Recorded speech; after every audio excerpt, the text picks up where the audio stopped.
Okay.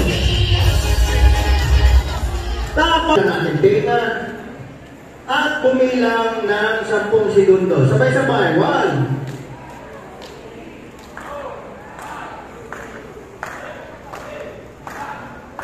Okay, ang ating pasyente meron lang paghinga. Okay, buhay na.